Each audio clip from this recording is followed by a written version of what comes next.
So one of the bigger contributors to the space now is institutional money. And I think it's important to understand what institutional money thinks of this cycle, what their thoughts are on how things are playing out, when they think things are going to end, because again, at some point they're going to be taking profits just like everybody else, right?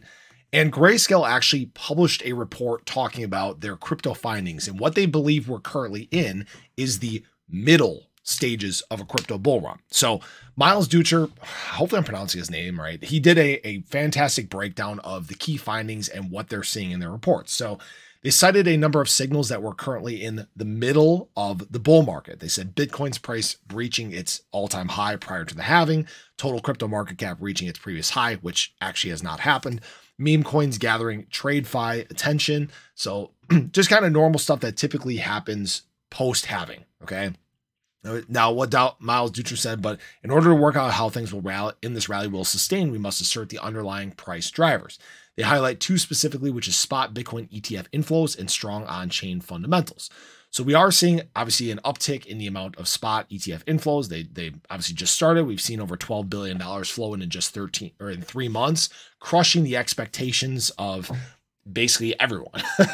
they blew it out of the water. And again, remember, this is just kind of the early toes in the water when it comes to that.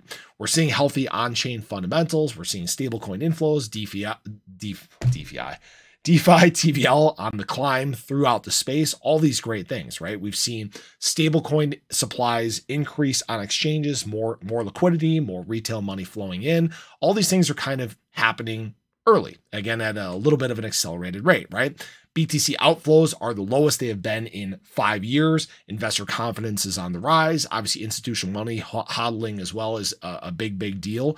So again, they're asserting that we're in the mid phase, kind of like the 5th inning in baseball. Now, here's the thing. You guys can obviously take some time and read through this further if you want. There's a few other things that they post in here that kind of disprove what they're saying.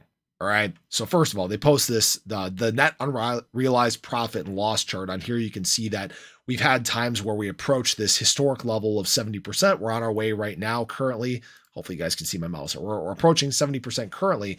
But what I will say is that doesn't always dictate the top of the market. Sometimes there is a double top. There are things that happen. You go through a correction, you pull back, right?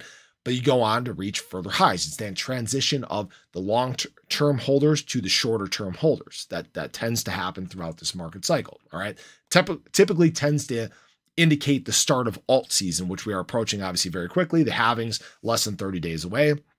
So the MVRVZ score, we're well below what that range typically is. We're well below this basically 7 score on here. So we have a lot of room to grow in that regard. We can see that right now, the Google trends are just beginning to uptick. I mean, many of these things that they posted aren't actual confirmations that we're in the middle of a bull market cycle. What they're actually indicating is the start of a super cycle, the start of mass adoption.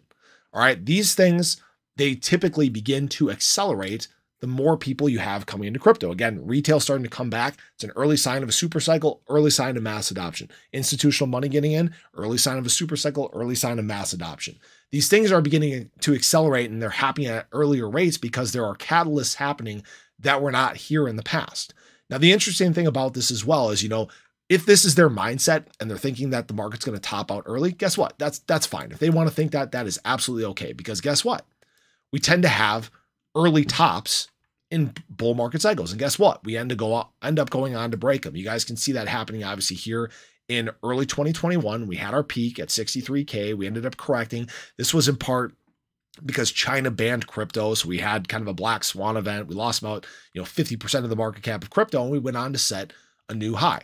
Same thing, rewind to the prior market cycle.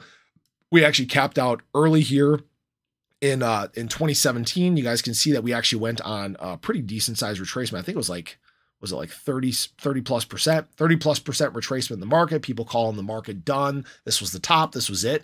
And then we went on to have this explosive run the rest of the way. Rewind even further to the prior market cycle before that. I think I might have gone too far. Yeah, right here. Okay, 2013, right? Early market top, April of 2013. We went on this massive retracement, 75% retracement in terms of BTC, and then on a massive historic run following that. Okay.